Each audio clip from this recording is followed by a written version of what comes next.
The iron chain hit the dock with a sound like a dropped anchor, and Owen Monroe looked up from his fur ledger to find 3 armed men dragging a woman out of a longboat and into the pale gray morning light of the Seabreaker Cove. She was fighting them every step of the way. Even in chains, she was not diminished. She stood nearly a head taller than the largest of her captors, her skin the deep gray-green of storm water over slate, and her hair thick, dark, and braided tight to one side of her skull, with the rest of it falling loose and wild over her opposite shoulder, whipped across her face as she twisted against the men holding her. She wore fitted warrior's leathers that traced every powerful line of her body. A close-cut vest of dark, oiled hide laced up the front over a deep red undershirt, heavy belt cinched at her waist, and breeches tucked into knee-high boots with iron caps at the toes. The leathers had seen hard use. There were salt stains and old blade marks on them, but they fit her like something made to measure, and she wore them with the unconscious authority of a woman who expected the world to move around her, not the other way around. Her tusks curved elegantly upward from the corners of her jaw, and her eyes, when they found Owen's across the crowded dock, were a startling amber gold, vivid as a lantern flame behind dark glass. Owen was 29 years old. He had been trading furs in Orc country for 6 of those years, traveling alone up through the Gracken ranges with a mule and a pack frame and a working knowledge of 3 Orc dialects. He was not a large man, medium height, lean and weathered. With dark hair he kept just long enough to tie back out of his eyes, and the kind of quiet, steady face that people often mistook for plain, until they looked long enough to see the intelligence in it. He had seen a great deal of the hard world. He had never been married, never stayed anywhere long enough to be. He had a reputation among the border trading posts as a fair man, and among the Orc clans as someone who did not cheat on weight. He was not a man who was usually struck dumb by a first look at a woman. He stood there with his ledger open and his charcoal pencil going nowhere and stared at her, and she stared back at him with those gold eyes like she was measuring exactly how much trouble he was going to be. The man gripping her left arm was called Davin Corsel. Owen knew him by reputation, a coastal fence who ran salvage operations in the sea caves below the cliffs and occasionally dabbled in the kind of commerce that polite people did not name directly. Corsel was broad-shouldered and comfortably pleased with himself at the moment, which was never a good sign. "Monroe," Corsel said, stepping over a coil of rope as he hauled her toward the dock's open warehouse. "I heard you were buying this season. Good timing. I've got something you've never seen priced before." Owen closed his ledger. "I buy furs, Corsel, and I'm selling an Orc." Corsel grinned. He had very white teeth, and Owen had always found that disconcerting. "Caught her running the cliff trail 3 days ago. She had no trade papers, no clan escort, no passes. Trespassing on Crown-claimed Cove land, technically. The woman said something in Gracken, the Orc dialect of the northern ranges, and Owen understood it. She said very flatly that Corsel's teeth looked like a dead fish's belly and that she would enjoy removing them one by one. Owen coughed. Corsel, who did not speak Gracken, smiled wider. "Spirited, isn't she? Good. Spirited ones bring a higher ransom." "Ransom," Owen said. "Found out who she is this morning." Corsel's voice dropped half a register, pleasurable with its own weight. "She's Ghorza Ashwalker. Ashwalker clan, northern ranges. Her father is Warchief Dren Ashwalker. She is his only heir." He let that sit a moment. "Her clan will pay anything we ask. I'm putting the price at 400 gold weights and a surrender of the northern cliff pass rights." 400 gold weights was a fortune. The cliff pass rights were worth twice that in annual trade. Owen looked at the woman, at Ghorza Ashwalker, and found her still looking at him. The fighting had gone still in her, replaced by something watchful and very controlled. She was assessing him the same way she had assessed the other men, measuring, categorizing, filing away. But there was something else in her expression when it landed on him, something briefly startled and then quickly covered, and it took Owen a full 3 seconds to understand why. he knew her. He had not recognized her immediately because it had been 4 years, and 4 years in a hard country changed people. And the last time he had seen her, she had been laughing across a fire with her cousins in a mountain camp, 2 days north of the Graken trading post. And he had been 25 and deeply stupid about a number of things. And they had talked for 3 nights running about furs and trade routes and Orc clan history, and the particular taste of fermented markaroot wine. And on the 3rd night she had kissed him first, and he had kissed her back until his heartbeat felt like something that had come loose from its moorings. And then in the morning her uncle had arrived with news of a clan dispute, and she had ridden north with her cousins and he had ridden south with his mule, and they had not spoken since. He had thought about her more than was sensible for a man who dealt in practical things. "Monroe," Corso said, "I know you've got contacts among the northern clans. I could use an intermediary for the ransom demand. Split you 10% of the take." Owen looked away from Ghorza. He looked at Corso for a long moment, then at the 2 other men holding her chains, then at the longboat rocking in the gray water, then back at Corso. "No," he said. Corso blinked. 10% of 400 gold weights is 40 weights, Monroe. I know what 10% is." "Then what's your objection? You're not a man with political loyalties. You trade with everyone."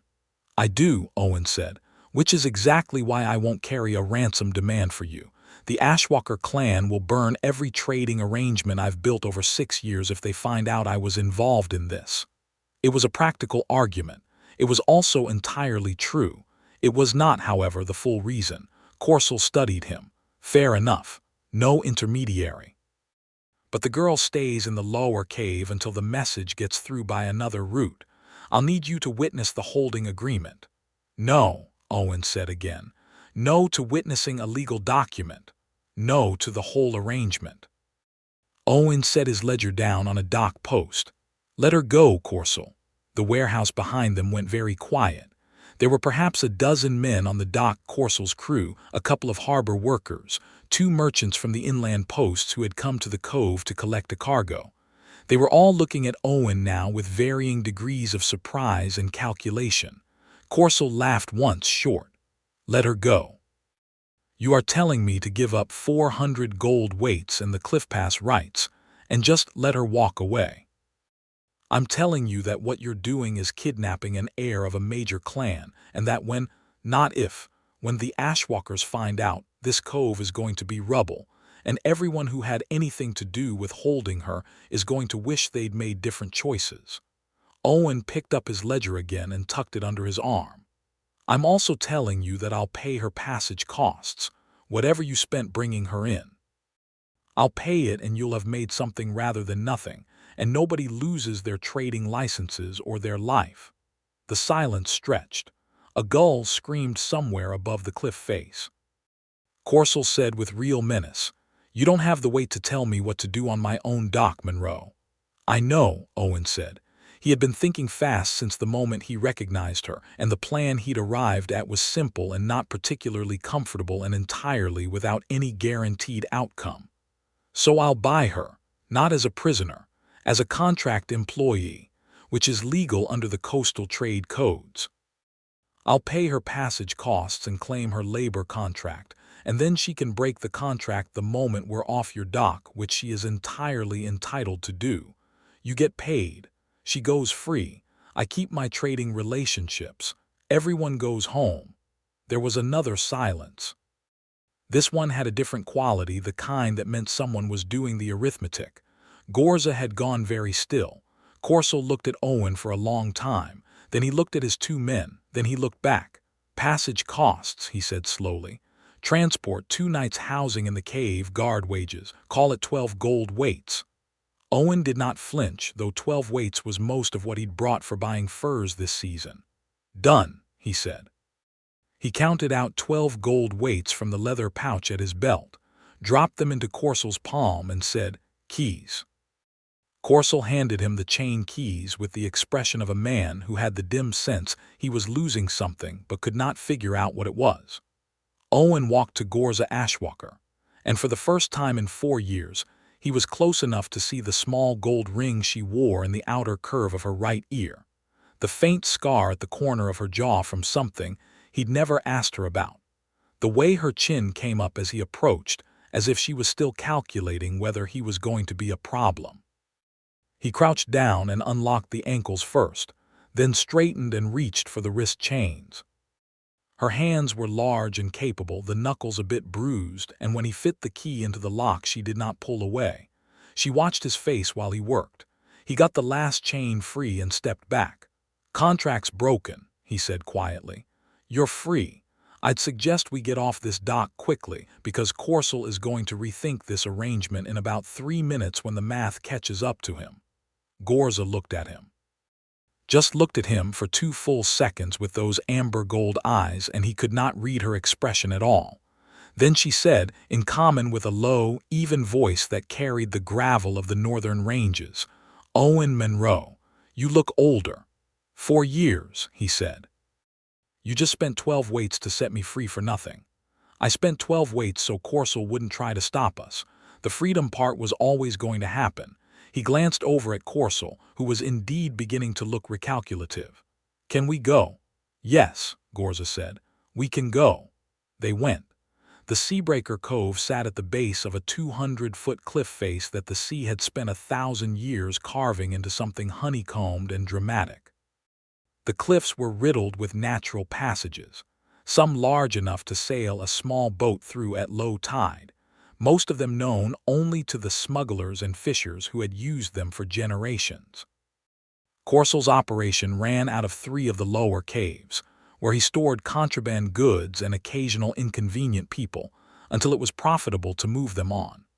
Owen had been coming to this cove for 3 years to buy coastal trap furs from the fishers, and he knew the cliff paths better than Corsel knew he did.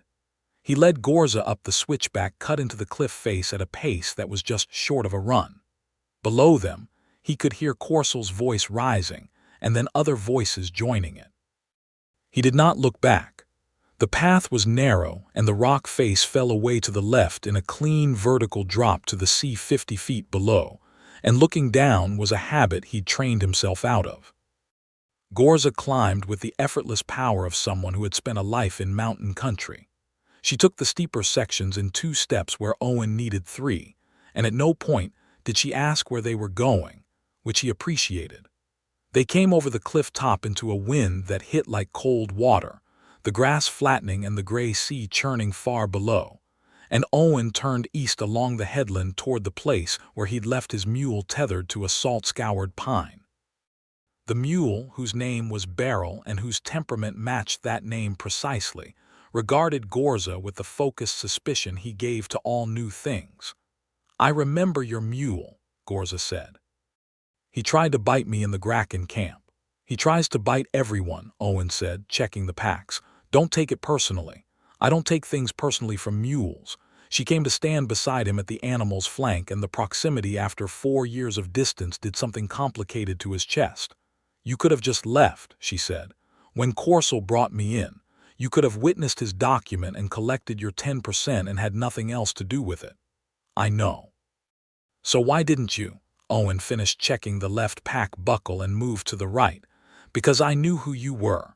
You knew who I was before Corsel told you. You recognized me immediately." "I saw it."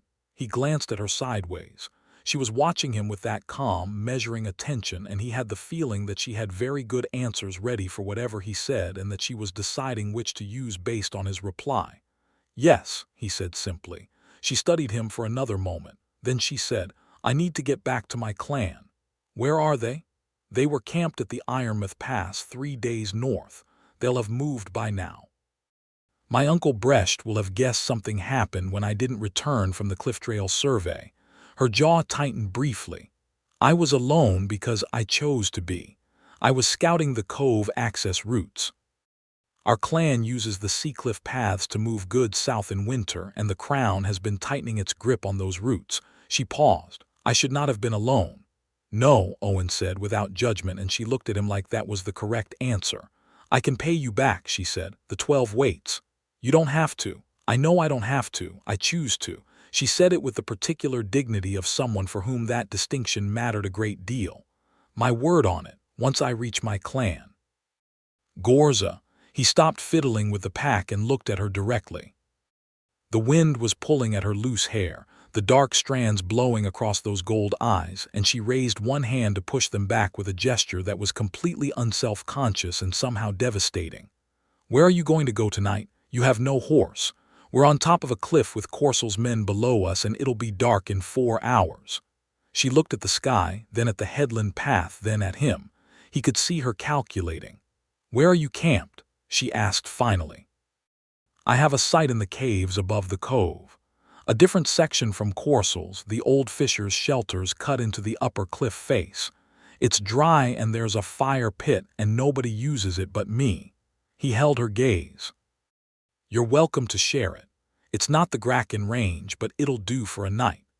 She looked at him for long enough that he was aware of his own heartbeat. "All right," she said. The upper cave was 20 minutes along the headland and down a different path cut into the cliff, narrower than the main route, half hidden by a rock fall that looked impassable but wasn't, known to Owen because a very old fisher named Cullen had shown it to him 3 years ago in exchange for a favorable price on winter marten. The cave itself was a good size, roughly oval, high-ceilinged enough to stand in, with a natural shelf in the back wall where Owen kept his supplies wrapped in oilcloth, and a fire pit near the entrance where the sea draft pulled the smoke out and down rather than in and up.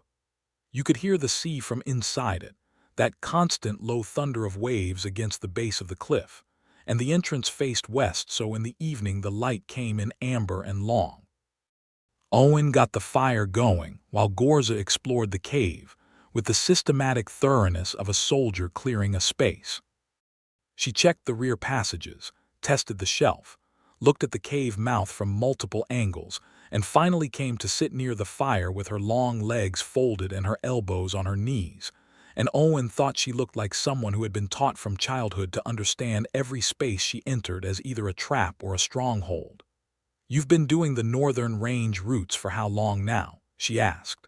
6 years total, 3 years coming to this cove."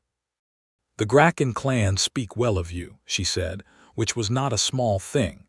The Gracken clans were known for speaking poorly of most people. "My cousin Thraka mentioned you the year after." She stopped. "After the mountain camp," Owen supplied. "Yes," she was looking at the fire. "He said you'd been through in winter and traded fair on the wolf pelts and hadn't tried to shortchange the weight." "I never shortchange weight." "I know," she said it as a simple fact. "That is why the Gracken clan speak well of you." The fire popped and settled. Outside the cave mouth, the sea light was going golden. Owen had salt-dried venison in his pack and hard traveler's bread, and a small cask of cider he'd bought at the last inland post, and he unpacked these with the economic efficiency of someone who had been eating alone on the road for years. He set Ghorza's portion near her without ceremony, which she seemed to prefer to ceremony, because she picked it up immediately and began eating without thanks or apology, and he found this unreasonably endearing. "Tell me about the Cliff Pass survey," he said. "What has the Crown been doing?" She looked up from the venison. Something shifted in her face, a minor relaxation that he understood was trust extending a small, cautious degree. "The coastal governor out of Halkin Port has been issuing new transit permits for the Seacliff routes," she said.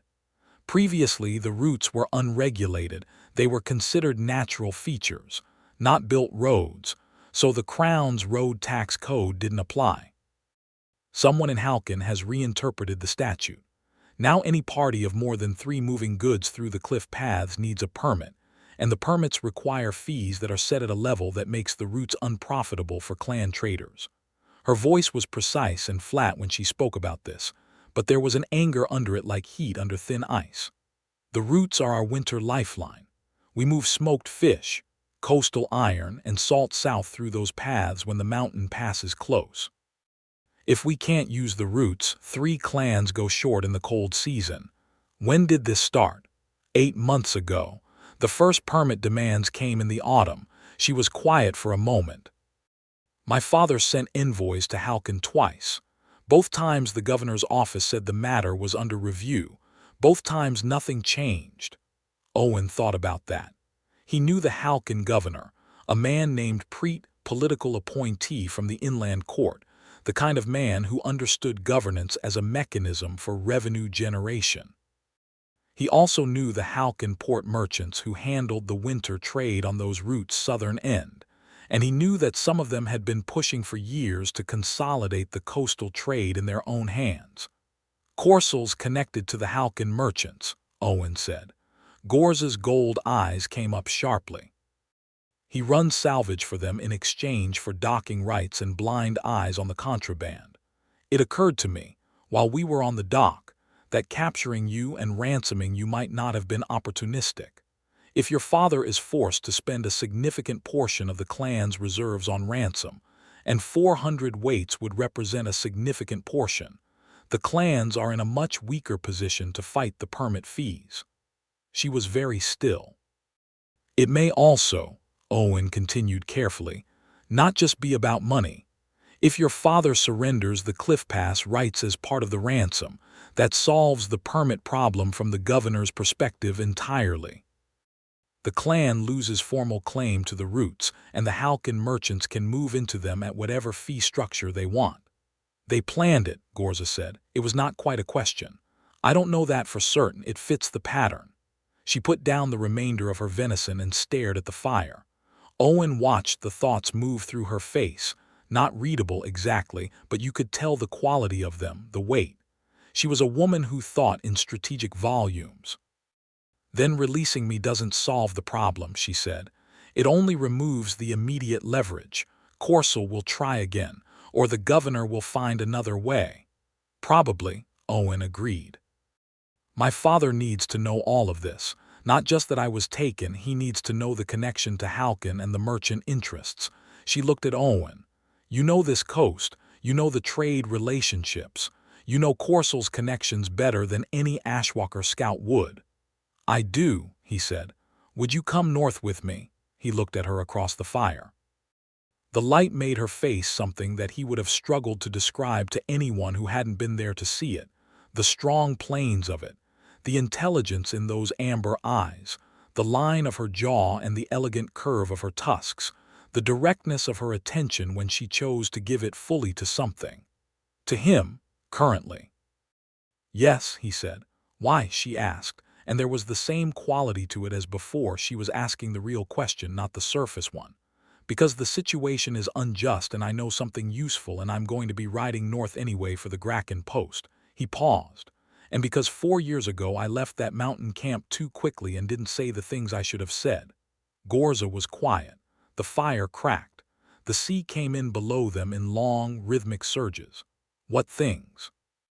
She said very quietly, that I would have liked to see you again, that I was sorry to miss it. She looked at him for a long moment, then she said, You see me now. I do, he said. She held his gaze, and then something that might have been the beginning of a smile crossed her face, restrained, private, but real.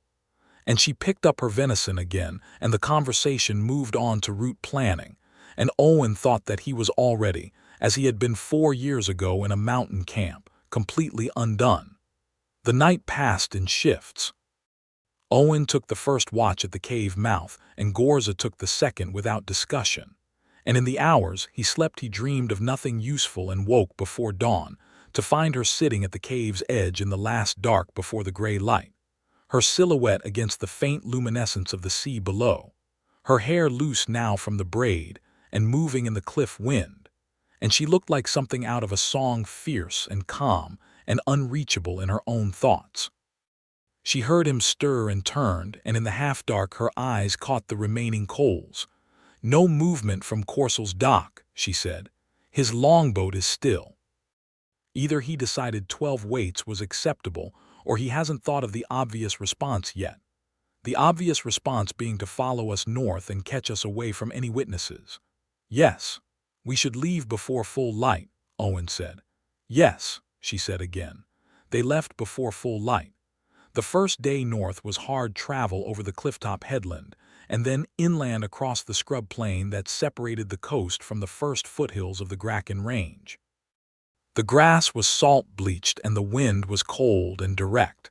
And Beryl the mule complained about the pace in the way mules complained, through the medium of deliberate slowness and occasional theatrical stumbling. Ghorza walked beside the mule rather than on him, which was a practical choice because Beryl's gear was already packed to capacity, and she walked the way she climbed, with a ground-covering efficiency that Owen had to extend his own stride to match. By midday they were in the first foothills, in scrub oak and limestone, and the sea was a pale line behind them and the mountains were a dark mass ahead. She talked more than he expected, and in more directions. She told him about the Ashwalker clan's history with the Seacliff roots, which went back 4 generations, before the human expansion had pushed the coastal territories into contention. She asked him about the Gracken Post merchants, cataloging their relationships and allegiances with the focused curiosity of someone building a strategic picture. She told him, with a dry humor that caught him off guard, about the time her uncle Brecht had tried to negotiate a winter trade deal with a Halkin merchant who turned out not to speak common, and had spent an entire hour responding to everything through increasingly creative hand gestures.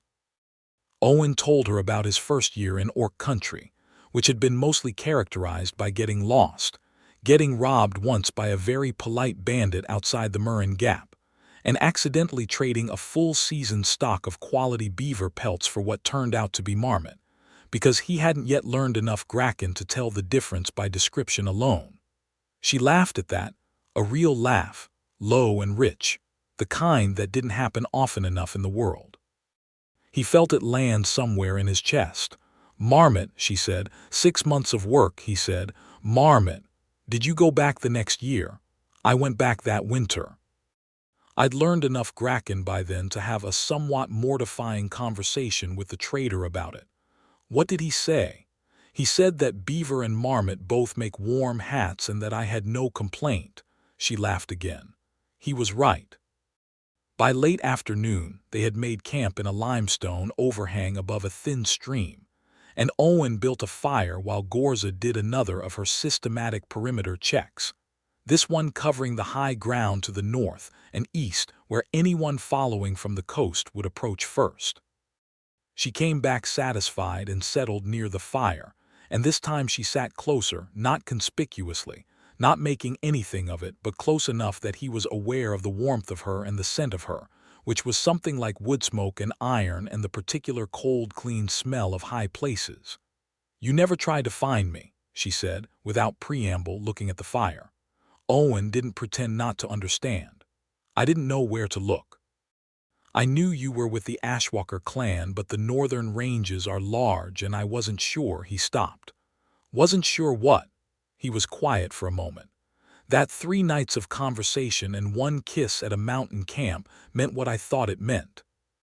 "On my end. What did you think it meant on your end?" "That I would very much like to see where it went." He kept his voice level. "But I was also aware that I'm a human fur trader who moves between territories on a mule and that you are the heir of a major clan, and those are not naturally complementary positions." Ghorza turned to look at him. She was very close, and her gold eyes in the firelight were something he did not have a word for. "You never asked me what I thought," she said. "No," he agreed. "I didn't. That was a failure of courage on my part." She held his gaze for a moment longer.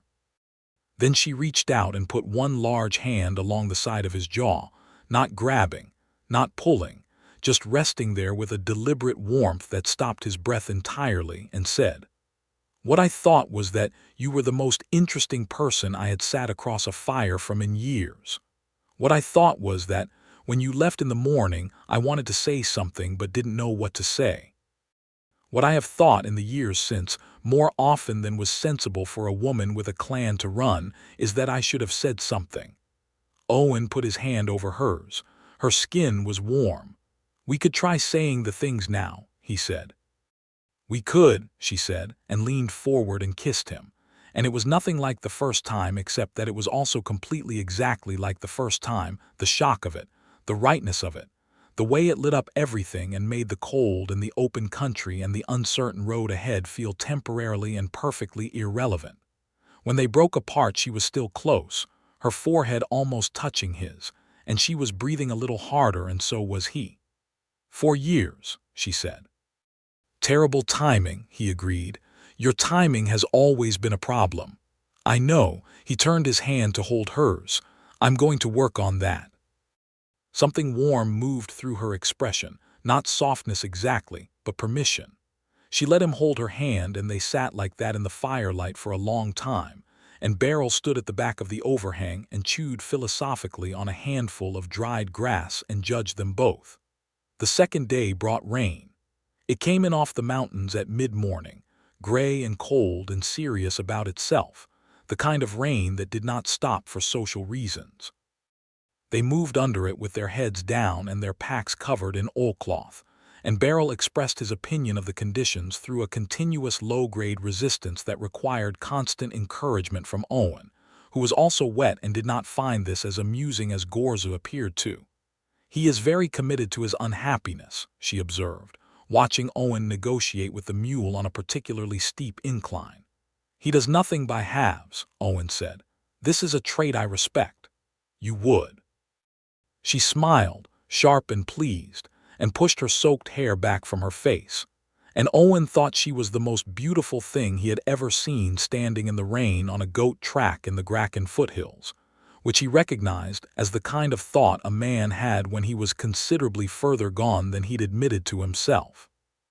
They camped under a dense copse of mountain cedar at midday to wait out the worst of it, pressed together under a section of oilcloth. Owen stretched between two branches, close enough that her shoulder was against his and the warmth between them made the damp bearable. She told him about the wrongful death.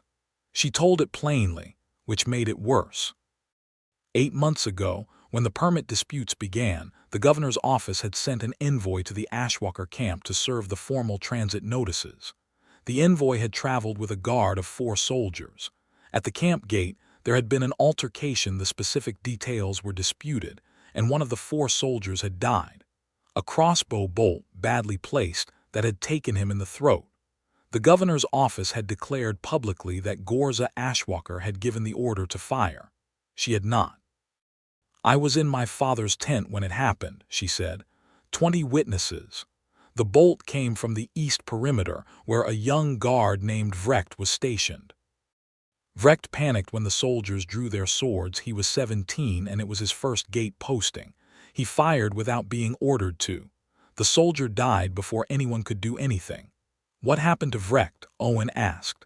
"My father gave him over to the governor's justice." Her voice was carefully flat. "The governor's court said the order must have come from Heir. They acquitted Vrecht on grounds of following orders. They issued a warrant for me." She paused. "It makes sense politically. If they can charge the clan Heir with ordering the murder of a crown soldier, the clan is destabilized. My father cannot defend the transit routes and manage a criminal case against his heir simultaneously, and if they can force me into custody for trial, the trial itself becomes another leverage point." Owen was quiet, thinking through the chain of it. "You were scouting the cove routes to find an alternative to the cliff paths," he said, "so the clan could move goods south without triggering the permit requirement." "Yes. If we could establish an open water route from the cove, coastal boats, landing directly at the southern fishing villages, we could bypass the cliff paths entirely. It would cost more, but it would break their leverage on our winter supply. And Corsal's dock is the only viable launch point for that kind of operation, which is likely why someone told him I was coming." She looked at him. "I was not subtle enough. I went alone and I was not subtle enough." "Or someone in the Gracken post sold the route to Corsal's people," Owen said. "You had to ask someone about the cove access." She considered that. "Yes, I asked a harbor fisher at the Murren Point. I didn't know his connections." "It's not your failure," Owen said. "It's a tightly coordinated operation and they had resources you didn't know about." "That is generous," she said. "It's accurate." He shifted under the oilcloth and looked at her directly. "What does your father know about the Halkin merchants' involvement?" "He suspects but cannot prove it. The governor maintains that the permit fees are a normal revenue measure. Without documentation showing the merchants lobbied for it, We have only the pattern." "I have the pattern and I have 3 years of dock records," Owen said.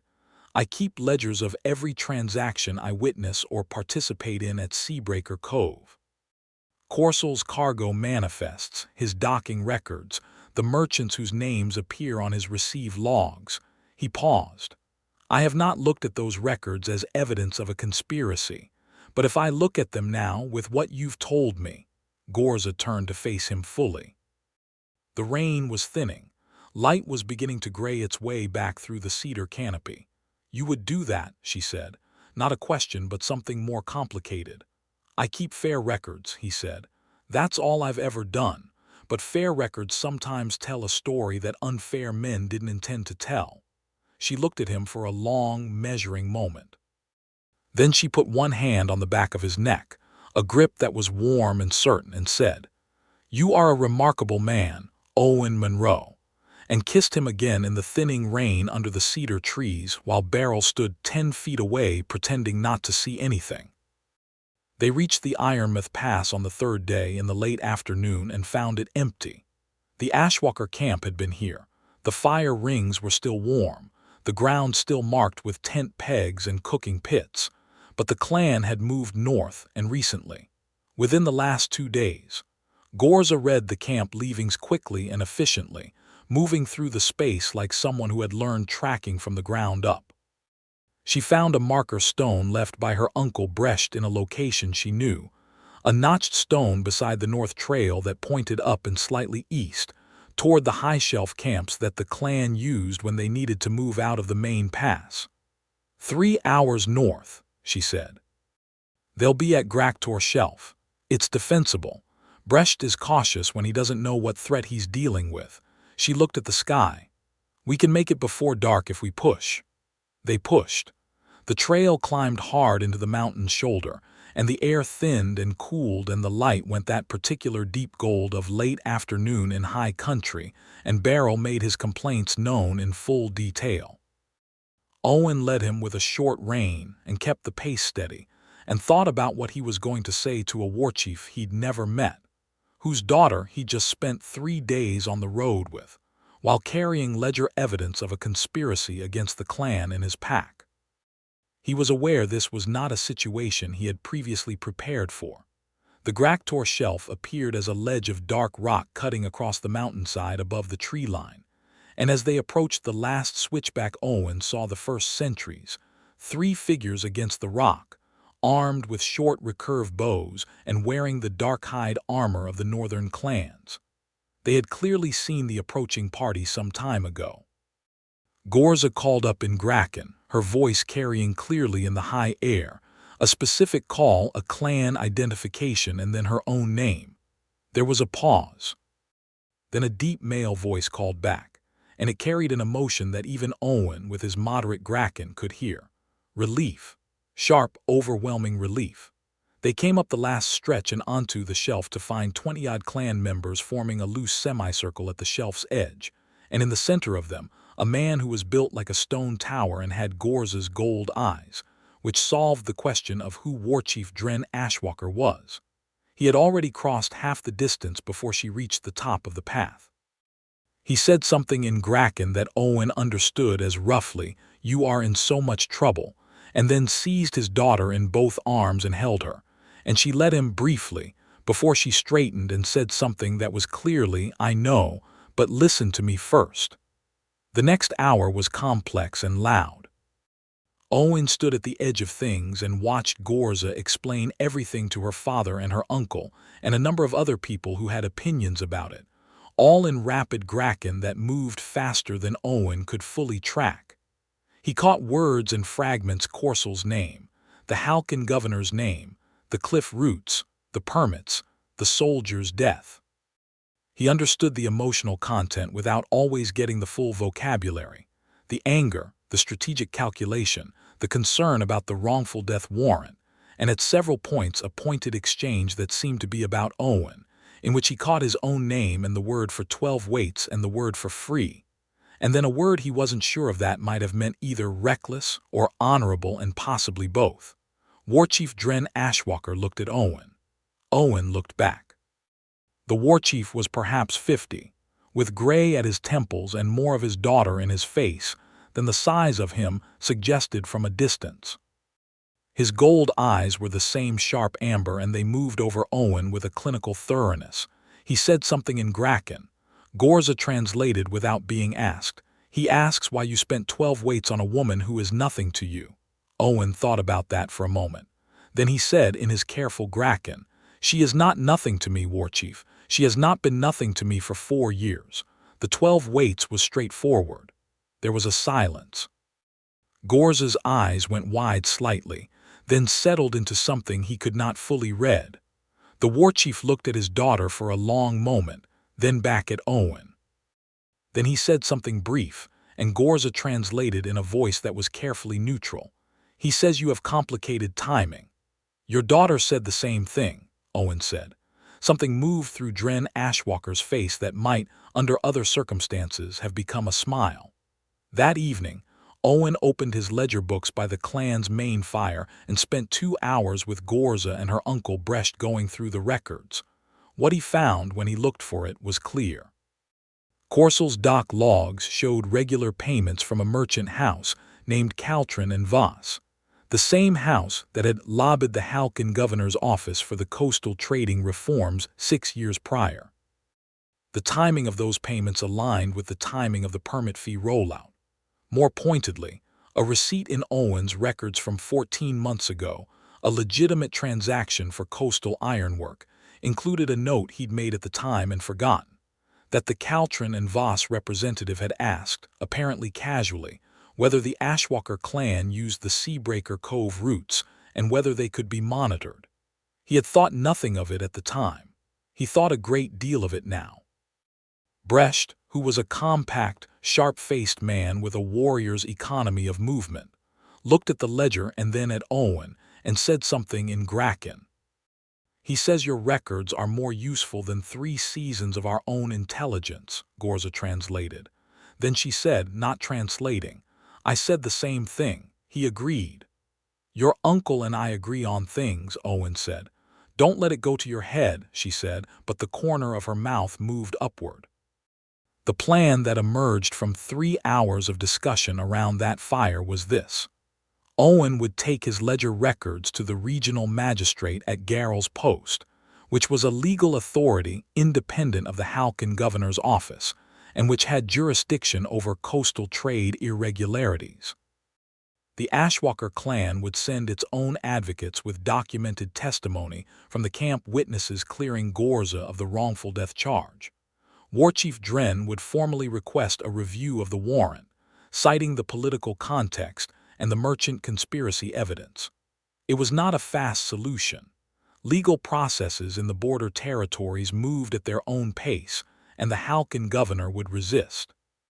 But it was a solid one, built on evidence, and it removed the criminal charge from Ghorza's head and put it somewhere closer to where it actually belonged. There was one problem. Corsel is going to know I helped her within days, Owen said.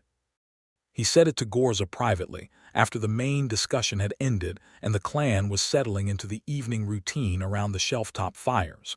He'll communicate with the Halkin merchants. When the ledger records come forward, the connection will be obvious. You'd be exposing yourself to retaliation, Ghorza said. She was looking at him steadily. I lose my cove docking access at minimum, possibly more depending on how aggressively Corsel's people decide to respond. He said it matter-of-factly because those were the facts. You knew this when you agreed to bring the records forward. Yes. She was quiet for a moment. Why, Owen? He looked at her. Because the alternative is watching the Ashwalker clan lose their winter roots and watching a wrong remain wrong because it was inconvenient to fix it. He paused. And because you matter to me, Ghorza. I said it to your father and I'll say it to you directly. You matter to me. I'm not going to protect my trading rights at the cost of your safety or your clan's rights. I wouldn't be the man I want to be if I did. She looked at him for a long, unguarded moment, and in that moment he saw something in her face that he had not seen before, not the strategic assessment, not the measured trust, but something raw and open and surprised, as if she had not quite expected the thing she was feeling and wasn't sure what to do with it. Then she said, "Then I am riding to Garrel's post with you. Your father, my father, will agree." She said it with a finality that brooked no argument, and Owen reflected that the warchief's daughter had very clearly inherited her father's manner of ending discussions. "I am the primary witness to my own innocence. My testimony is necessary for the hearing." And she paused. "I am not going to send you into that alone." He reached up and put his hand against her jaw, the way she had done to him 2 nights ago by the fire, and she leaned slightly into it with the unconscious ease of someone accepting something they had wanted for a long time. "All right," he said. "We ride together." They left for Garrel's post at first light, with 6 Ashwalker clan riders as escort, the ledger books packed carefully in an oilcloth case in Owen's pack, and a formal letter from Warchief Dren to the regional magistrate tucked inside Ghorza's vest. What happened on the second day of that journey was the kind of thing Owen would spend a long time afterward seeing when he closed his eyes. They came down from the high shelf trail into the river valley that ran south toward Garrel's post, and were 2 hours into the valley ride good, open country, the river on their left and scrub oak forest on their right, when Ghorza's head went up with the sharp, particular alertness of someone who had heard something wrong. She said one word in Graken, low and flat. The 6 clan riders reached for their weapons. Then the tree line on the right side of the trail exploded with men on horseback, 12 of them, armored, crossbows leveled, bearing the colors of the coastal governor's auxiliary rather than Corsel's private crew, which meant this was larger and worse than Owen had prepared for. "Ghorza Ashwalker," the lead rider called out, his horse driving forward with the confidence of a man who had numbers. "You are under warrant for the murder of Crown Soldier Aldous Patton. Surrender now." "The warrant is contested," Ghorza said. Her voice was completely even.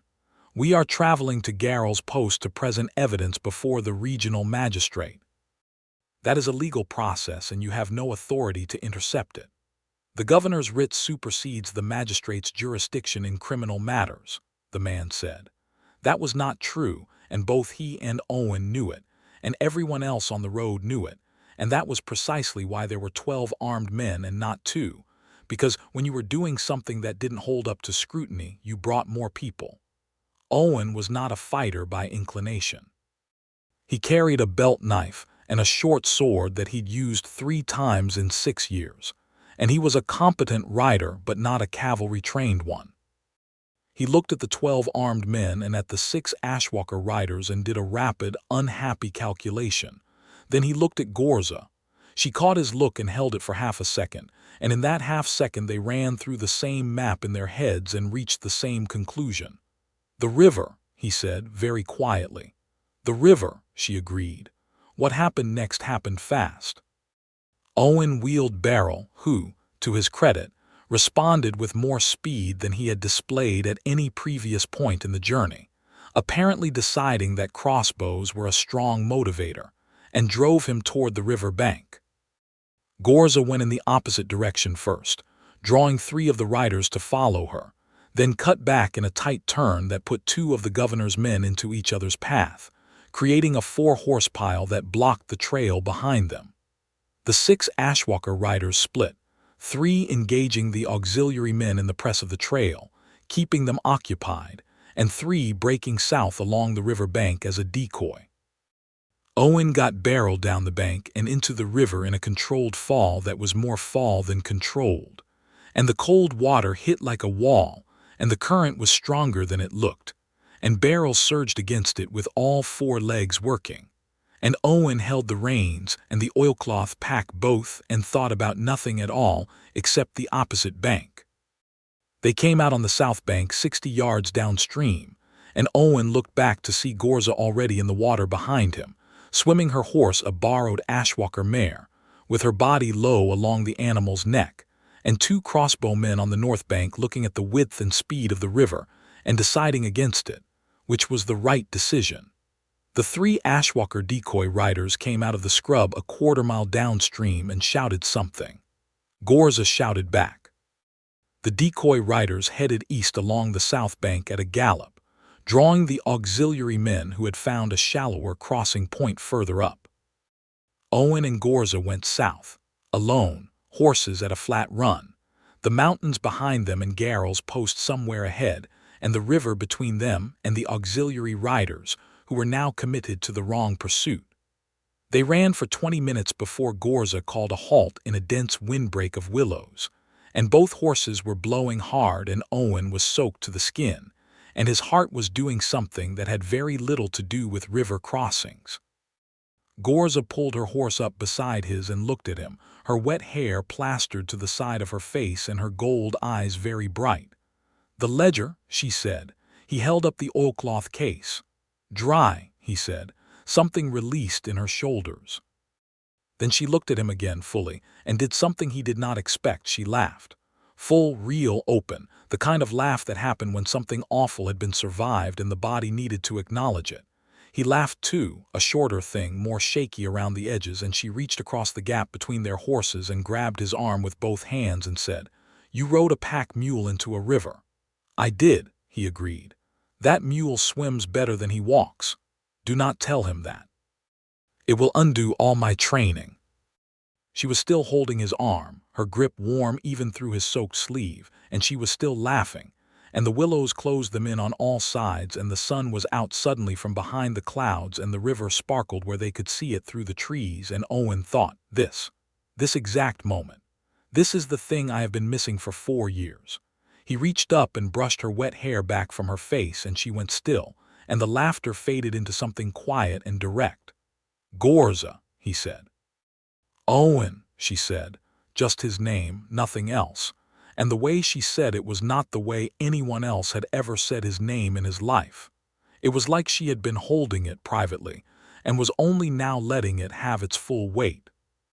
He leaned forward on his horse and she leaned forward on hers, and they kissed in the middle of a willow thicket on the south bank of the Gracken River, with both horses still breathing hard, and the world reorganizing itself into something that felt, for the first time in a long time, like a place he wanted to be in completely. They reached Garrel's post on the 4th day of traveling, arriving in the late morning through the post's south gate, a walled market town of maybe 3,000, positioned at the junction of the mountain trade road and the coastal road, and politically significant because it housed the regional magistrate's court. They were not subtle about their arrival. Owen was aware they needed to reach the magistrate before the governor's auxiliary could get word ahead of them, and the best way to do that was to arrive in daylight and make themselves known immediately, in public, to as many witnesses as possible. A contested arrest in a public market square was a much messier affair than a quiet interception on a lonely road, and messiness, in this case, was their friend. Ghorza rode straight up the main market road with her back straight, and her chin up and her Ashwalker clan markings clear on her armor, and people looked. A warchief's heir with gold eyes and Orc clan leathers riding through a border market town, while the stalls were still setting up for the day, was not the kind of thing people looked away from. Owen rode beside her, which put him in the full radius of those looks, many of which were not welcoming, and he met each one with a face that communicated, as clearly as he could manage, that he was aware of the stares and was unimpressed by them. Twice someone called out something ugly from the direction of a stall or a doorway. Once someone threw something small and soft, a piece of fruit, which hit the road well short of them. Each time Owen turned his horse toward the source, and each time the source found something else to be interested in. The magistrate's court was a stone building at the town's north end, behind a low wall, with a pair of actual officials at the gate who challenged them immediately. Owen presented himself by name and trade license, stated clearly that he had ledger evidence relevant to an ongoing coastal trade dispute and a contested warrant, and was told to wait. He waited for approximately 4 minutes before a small, sharp-eyed woman in a magistrate's gray came to the gate and said, with the precise efficiency of someone who processed complex cases for a living, "Come in, both of you." Her name was Magistrate Heir, and she was the most competent person Owen had met in a year. She took the ledger records, the formal clan letter, and Ghorza's witness testimony about the soldier's death in a session that lasted 3 hours, and moved with the methodical focus of someone who understood that an unresolved contested warrant was a bad thing for the entire border territory's stability. She asked precise questions and wrote precise notes, and sent for an independent legal advocate within the first hour to ensure the process was documented correctly. At the end of 3 hours, she said, "The governor's warrant is based on testimony from a single soldier who states he observed the order given. There is no written record of the order. There are 20 witnesses to the contrary. The governor's office had this testimony and chose not to present it when filing the warrant." She looked at Ghorza with the neutral focus of someone who was being very careful. "The warrant is insufficient. I am issuing a stay pending full review. The criminal matter will be heard in this court, not the governor's court, because the governor's office has a documented financial interest in the outcome." She tapped the ledger. "Mr. Monroe's records make that interest explicit." Owen felt something unknot in his chest. Ghorza was very still for a moment. Then she said, "And the permit fees on the cliff routes." "That," Magistrate Heron said, "is a separate process, but the evidence of merchant lobbying documented in these records will be forwarded to the Trade Oversight Board in the capital. I cannot promise a resolution, but I can promise it will be reviewed by people who are not receiving payments from the merchants in question." It was not everything, but it was solid ground under their feet where before there had been none. They came out of the magistrate's court into the afternoon sun, and the market was loud around them, and the smells of cooking and livestock and packed people were everywhere. And Ghorza stopped on the court steps and looked up at the sky for a long moment. Then she turned to Owen. "The warrant is stayed," she said, like she was testing the weight of it. "The warrant is stayed," he confirmed. "My father needs to know. Yes, we can send riders from the post in." She looked at him. The afternoon light was full on her face, and the tension that had been in her since the dock, that controlled, permanent readiness for the next bad thing, had shifted. It had not disappeared. She was not a woman who relaxed into vulnerability easily. But there was something different in her expression now, something that was moving towards something he didn't yet have a word for. "What happens now?" she asked. "Not about the warrant, about the rest of it." "That," Owen said, "is entirely up to you." She looked at him for a long moment. Then she said, stay in the north, trade here. The Ashwalker clan has 15 settlements that could use a fair-weight fur trader with good gracken and honest ledgers." "That's a practical argument," he said. "I am a practical woman." "You are," he agreed. "What's the unpractical argument?" She held his gaze. "I have spent 4 years thinking about a man who disappeared south on a mule. I am not interested in doing that for another 4 years." She said it simply and directly, the way she said everything, without apology or performance. "Stay because I want you to stay. That is the unpractical argument." Owen stepped forward and took her hand, and her fingers closed around his with a grip that was nothing like tentative. "I was never very good at practical arguments anyway," he said. She smiled, the full one, not the restrained beginning of one, but the whole thing, wide and real and a little bit dangerous, and it was the most beautiful thing he had seen in his life. "No," she agreed. "You spent 12 weights to set a woman free for nothing." "Not nothing," he said. "No," she said softly. "Not nothing." The weeks after the magistrate's ruling were active ones. Owen sent riders to the Gracken post with messages about his change of territory, renegotiated his supply arrangements with a coastal factor who operated out of Garrel's post, and found winter lodging at the post while he began making the northern trade connections that would replace the cove routes he'd lost. Corsel, predictably, revoked his docking access and put the word out among the Seabreaker Cove merchants. Owen had expected this and had already secured 2 alternative coastal landing sites through contacts he'd built over the years that Corsel didn't know about. The Halkin governor's office filed a protest with the magistrate's court about the warrant stay. Magistrate Heron's response was 3 pages of dense legal language that Owen did not follow in detail, but that Ghorza summarized as, "She told them to present better evidence or be quiet." The 6 Ashwalker riders who had created the decoy at the river crossing came into Garrel's post a week after Owen and Ghorza arrived, having lost the auxiliary pursuit in the eastern foothills, and made their way south without further incident. They arrived with a message from War Chief Dren. He was satisfied with the legal process. He thanked the Monroe trader for his service to the clan, and he expected his daughter home by the end of the moon cycle. Ghorza read this message twice, then folded it with the particular deliberateness of someone deciding something. "My father expects me home," she told Owen. "Will you go?" "Yes. There is work there. The legal review needs clan advocates. The winter routes need to be reorganized." She looked at him across the inn table. "I want you to come with me." "To the clan," he said. "To the clan," she confirmed. "My father has agreed in the message." She paused. "He said, and this is a very direct translation, that the Monroe trader may be worth keeping closer than the southern trade routes." Owen looked at the folded message in her hands. "That is your father approving this." "My father does not disapprove. That is not quite the same thing as approving." Her gold eyes were warm with private amusement. "He is waiting to form a full opinion. That is how he is. But he would not have offered the invitation if he had decided against it." Owen was quiet for a moment. He was thinking about his life up to this point.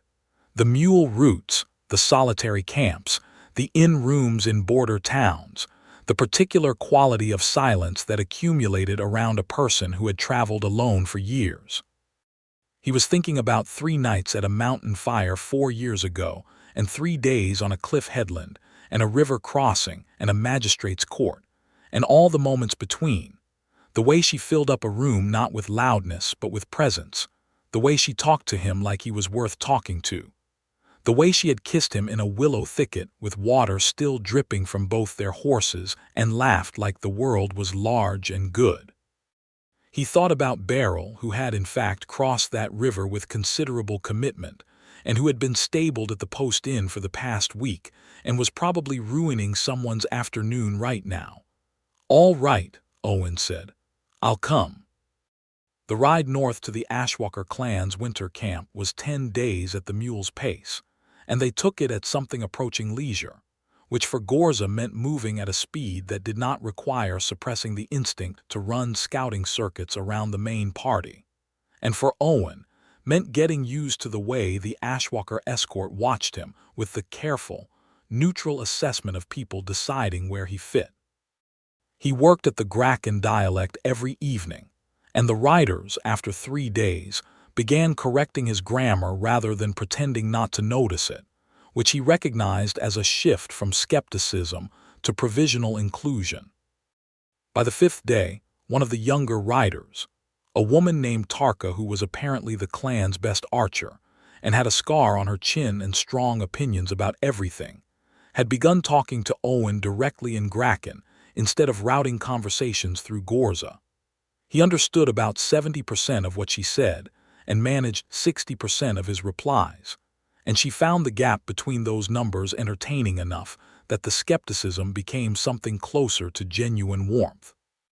Ghorza watched all of this with a quiet satisfaction that she expressed mainly by saying nothing about it, which Owen was learning was one of her primary methods of communicating approval.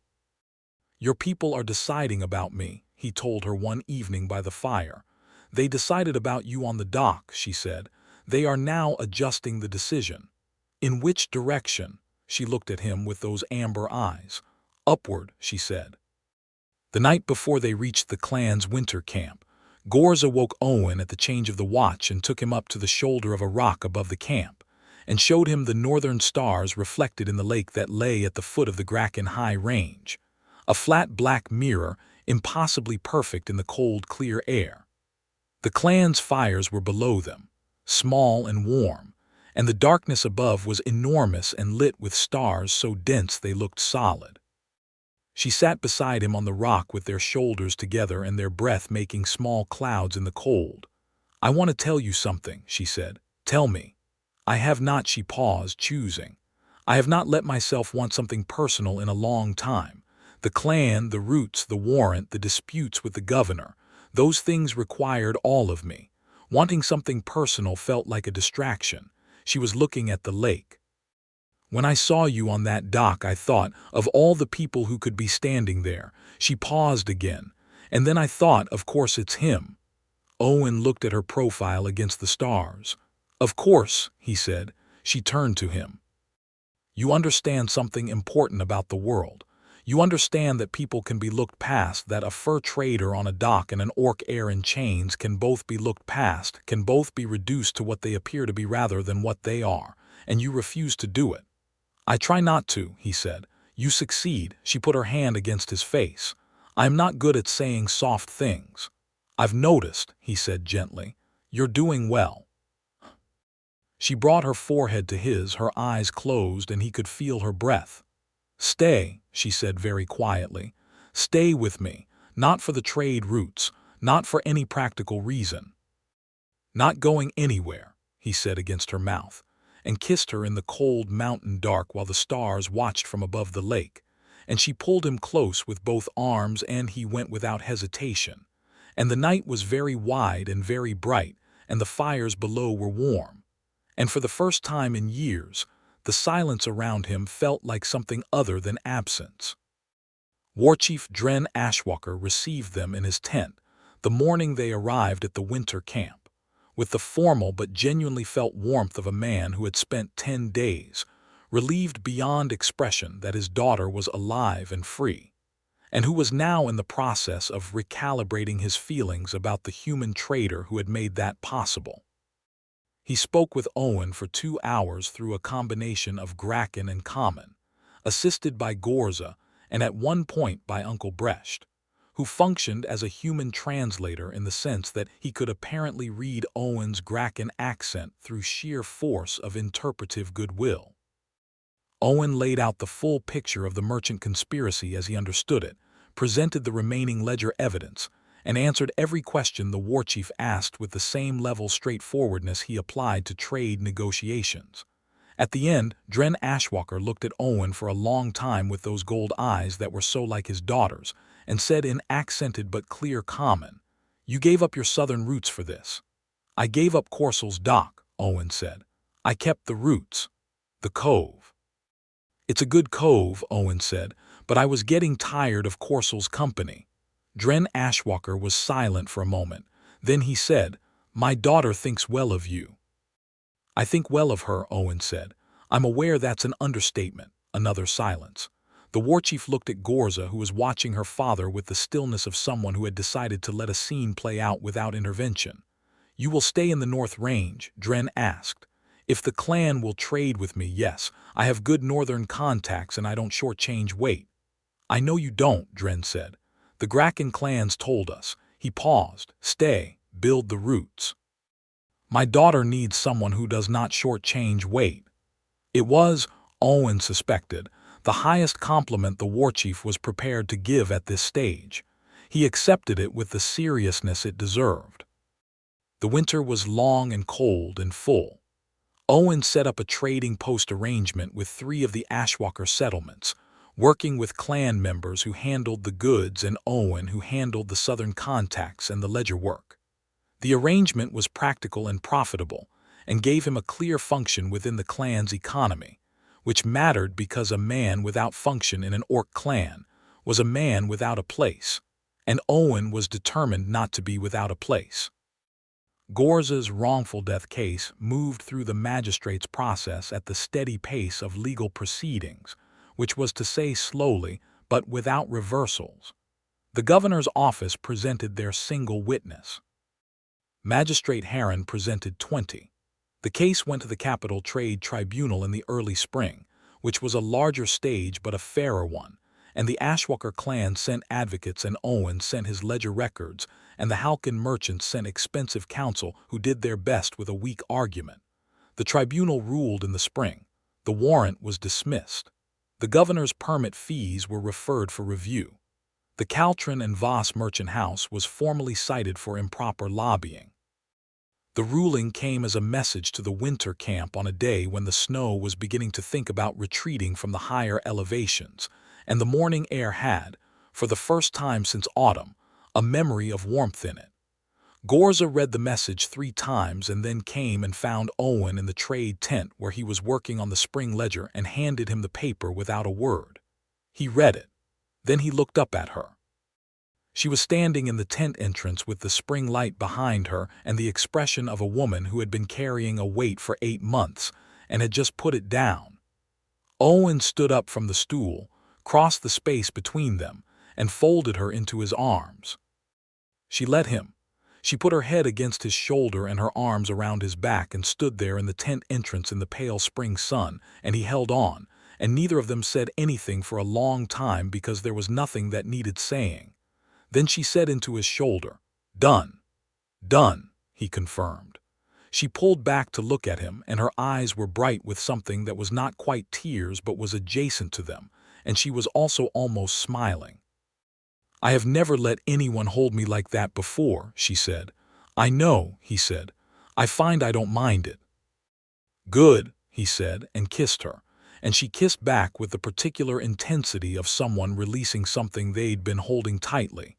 And it went on for a while, and Uncle Brecht, who came into the tent approximately 30 seconds later, turned around without comment and came back in 10 minutes. Spring broke open across the northern ranges, with the dramatic extravagance that high mountain spring always managed. All snowmelt and rushing water, and the peculiar electric green of new growth against old gray rock. The Ashwalker clan moved from the winter camp to the summer ranges above the shelf, a migration that involved everyone and everything tents and cooking gear and livestock, and trade goods and children and arguing and considerable logistics. And Owen moved with them. He had acquired a horse by this point, a solid roan mountain horse bought at the Garrel's post-spring fair, which had the significant advantage over Beryl of being an animal that moved with the intention of arriving somewhere. Beryl remained in the operation as a pack animal, which he performed with resigned competence, and relations between him and Ghorza had evolved from mutual suspicion to a businesslike neutrality. The summer range camp was high and open, the kind of sky above it that went on forever, and Owen worked his trade routes through the warm months with the clan members who had become, over the course of the winter, something that was approaching colleagues, and in a few cases, something closer to friends. Tarka taught him the correct Graken word for everything he'd been pronouncing wrong, which was a longer education than he had anticipated. Uncle Brecht told him, in a rambling conversation one afternoon while they were setting out trade markers on the Eastern Trail, that Warchief Dren had decided Owen was acceptable, which Brecht conveyed as casually as a weather report, and which Owen understood to be a significant event. The days with Ghorza were full of all the things that ordinary days are full of and that become, when they are spent with the right person, extraordinary. Morning tea, by the fire while she read the previous night's sentry reports. Arguments about trade route efficiency that were really conversations about strategy that were really both of them enjoying the other's mind. Evenings when the camp settled and the sky went dark and they sat with their shoulders together outside her tent and talked, sometimes for hours, about everything and nothing. Nights inside her tent, her hand in his hair and his arms around her and the world entirely outside. She was not gentle exactly, in the way that word is sometimes used to mean cautious. She was direct in her wanting, the way she was direct in everything, and there was something in that directness that wrecked him completely in the best possible way. She looked at him like he was the thing she decided on, and when she touched him, it was with the particular focused attention of someone who had considered carefully and chosen without hesitation. And Owen thought sometimes in the dark of the tent that this was the thing he had not known to want, not just to be loved but to be chosen. To have someone like Ghorza Ashwalker, who feared nothing and could have chosen anyone, look at him and decide, you, this one, him. He tried to tell her that once in the warm dark, not entirely sure he was making sense of it. She was quiet for a moment. Then she said, "When I was on that dock in the chains, I was angry and I was calculating and I was afraid for my clan. And then I saw you across the dock. And I thought, if I am going to get out of this, I am glad it is him standing there. Not because you thought I'd help you," he said. "I didn't know if you would, I hoped, but I thought it because," she paused, choosing the words, "because you see me. Not the clan heir, not the orc, me." She shifted against him. "That is not a common experience." "It should be," he said. "No," she said, with a certainty that had no self-pity in it. "It should not need to be common. It should only need to be real." She turned her head to look at him in the dark. "It is real." "Yes," Owen said. "It is." The late summer brought the Ashwalker clan's annual gathering, the full assemblage of all the clan's far-ranging groups, an event that happened once a year at the high summer camp and lasted 10 days, filled with trade and competition and ceremonies, and enough markaroot wine to make the entire high range slightly unsteady. Owen had heard about the gathering from Ghorza through the spring and early summer, and had watched the camp preparations with the interest of someone who understood that this was a significant cultural event, and that his presence at it would be noticed and evaluated by clan members who had not yet formed opinions about him. He was right that it would be noticed. He had underestimated the scale of the noticing. The Ashwalker clan, assembled in full, was nearly 300 people, and the summer camp expanded to accommodate them with an organized efficiency that Owen found genuinely impressive. Within 2 days of the gathering's start, he had been introduced to, assessed by, and had brief trading conversations with what felt like most of them. And the consensus that emerged communicated to him through Tarka, who had apparently appointed herself his informal social interpreter, was that the clan considered him an unusual human who was doing reasonably well for someone from the south. Ghorza moved through the gathering with the ease of someone who had grown up at the center of it, and she was a different version of herself here, still direct, still precise, but more fluid, more laughing, more at home than Owen had seen her anywhere else. She brought him into conversations without making a production of it, introduced him by name rather than by his function, and corrected people who assumed he couldn't follow Graken with a dry economy that Owen privately found wonderful. On the 7th day of the gathering, Ghorza was gone when he woke. This was not unusual. She often rose before him for early clan business. But when she was not back by mid-morning and Tarka arrived at his fire with an expression that was suppressing something energetically, Owen began to suspect that something was happening. "Where is she?" he asked. Tarka said something he did not catch. He asked her to repeat it slowly. She did, and he caught most of it this time, and what she said was approximately, "She is with the elder women, preparing for the rite." Owen looked at her. "What rite?" Tarka looked at him with the expression of someone who found it very charming that he didn't know the answer to that question. "The claiming rite," she said, in common because her patience for his Graken clearly had a limit. "The old one. When a woman of the Ashwalker clan decides on a man and wishes to claim him formally before the clan." Tarka's suppressed expression had upgraded to something that was very much a smile.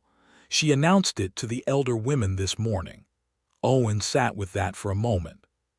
"She announced it. At dawn, the elder women have been waiting. They did not expect her to do it because she has never." Tarka stopped. "She has never chosen anyone for the rite before. The elder women were very pleased. There was some crying. Warchief Dren was told. He was," she considered the word, "satisfied."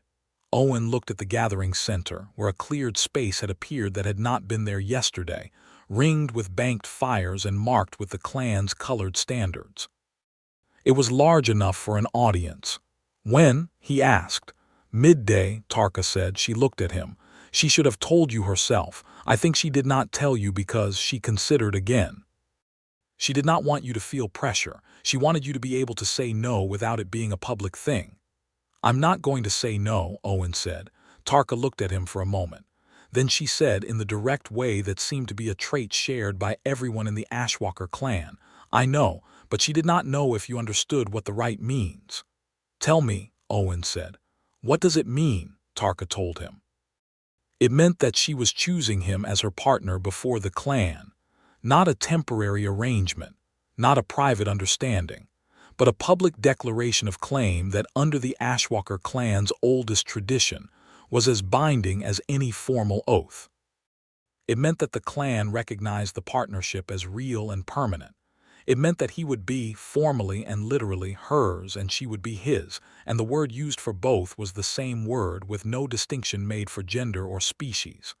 The man kneels to receive the claim, Tarka said, and then rises as hers. Owen was quiet for a moment. Then he said, "What does she do? She speaks the right. She kneels before him to speak it." Tarka paused. In the old tradition, the woman kneels because it is not a command. It is an offer, a choosing. She kneels to ask, not to demand. She looked at Owen steadily. It is the only time in clan tradition that an heir of the Ashwalker line kneels before anyone. Owen looked at the center of the gathering where the fires were being banked and the standards arranged, and felt something move through him that he did not have a name for, but that was enormous and warm and absolutely certain. "I need something clean to wear," he said.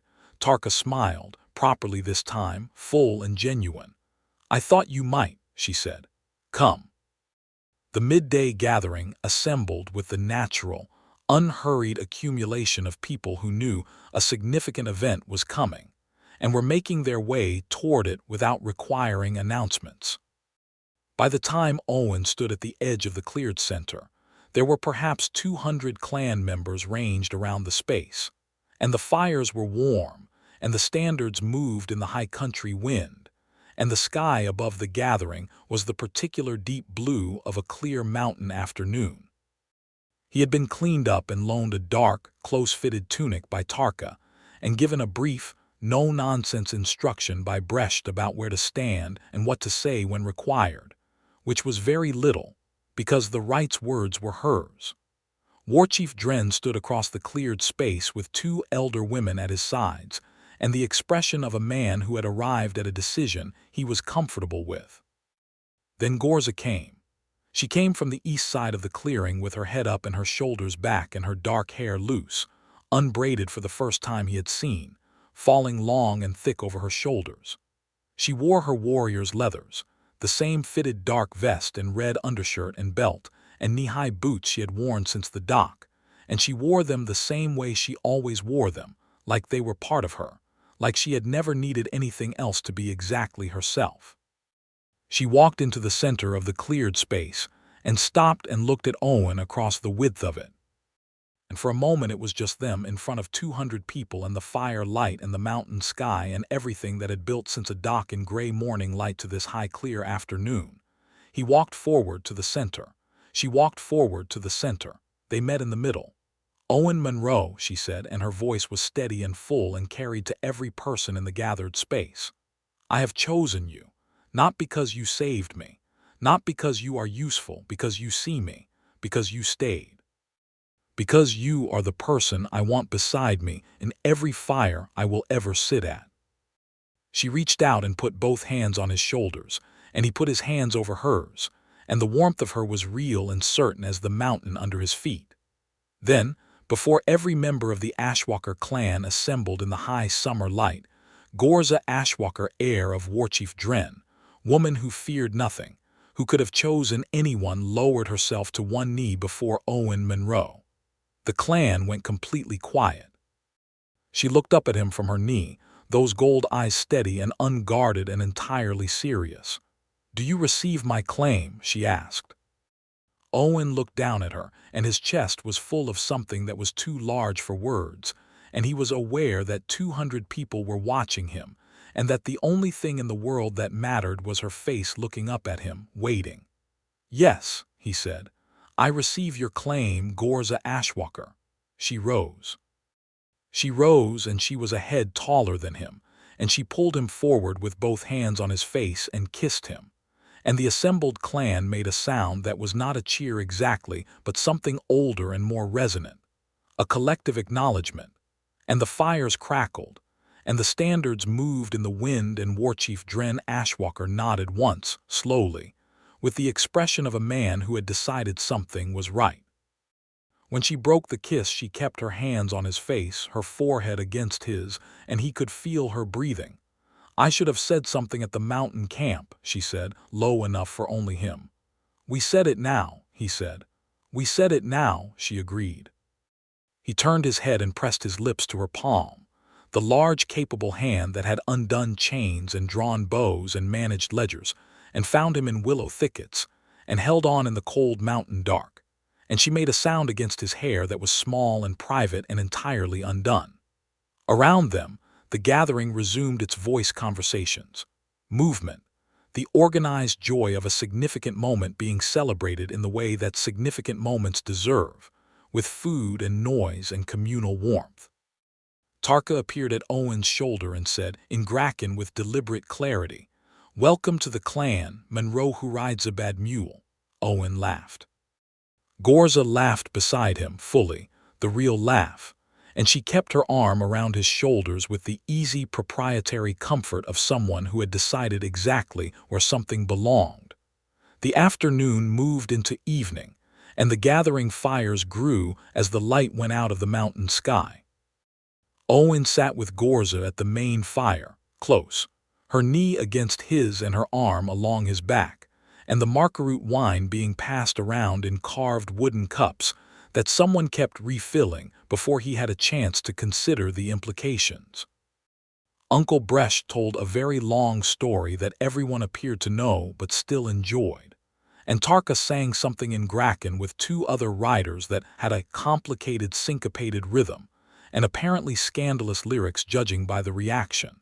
And Warchief Dren came and sat nearby for a portion of the evening, and said little but seemed content to be present. Owen looked at the fire and at the clan around him, and at the woman beside him, and thought about the particular mathematics of a life that had led to this specific arrangement. 6 years on a mule, 3 nights at a mountain camp, 4 years of missing something he couldn't name, a dock in gray morning light, a chain key, a river crossing, a willow thicket, a winter of ledger work, a spring ruling that closed a door, and now this fire, this night, this woman's arm around him, this clan's warmth spread out in every direction. He was not a man who had been given many things freely. He had worked for everything he owned, every relationship, every piece of the life he'd built. He had not expected to be given something as large as this, not a clan, not a place, not a woman who had kneeled before her entire people to claim him. He had spent 12 weights, a season's trading budget, to put a key in a chain. It was, he thought, the most correct 12 weights he had ever spent in his life. Ghorza turned to look at him as if she'd felt the quality of his silence change. "What are you thinking about?" she asked. "The dock," he said. She considered that. "Corsel's face," she said, "when you handed over the keys." "Corsel's face," Owen agreed and grinned. She smiled back and then leaned in and kissed him once, brief and warm in the full sight of the gathered clan, with no restraint and no apology, the way she did everything. "Stay," she said quietly when she pulled back. "I told you," he said, "not going anywhere." She looked at him with those gold eyes warm in the firelight, and the clan moved around them, and the mountain sky above the camp was black and brilliant with stars, and she brought their joined hands up and pressed her lips to his knuckles with a deliberate, private tenderness that was the least guarded thing he had ever seen from her. "Good," she said. "Neither am I." The fires burned long into the mountain night, and the stars were everything above them, and Owen Monroe, who had traveled alone with a mule for 6 years and eaten solitary meals in border post inns, and slept in caves above cold seas, and never quite found a place that felt like it was keeping a space for him. Owen Monroe sat at the center of the Ashwalker clan's summer gathering with the clan heir's arm around him, and the warchief's approval beside the fire and the warmth of 200 people who had decided, in the practical and permanent way of the northern clans, that he was theirs now too. He was not alone. He had, for the first time in as long as he could remember, come exactly where he was supposed to be. Beryl the mule stood in the paddock at the edge of the camp, illuminated briefly by a torch, and expressed his opinion of the evening in the usual way, by chewing slowly and looking deeply unimpressed by everything. Some things, Owen thought, never changed. Everything else had.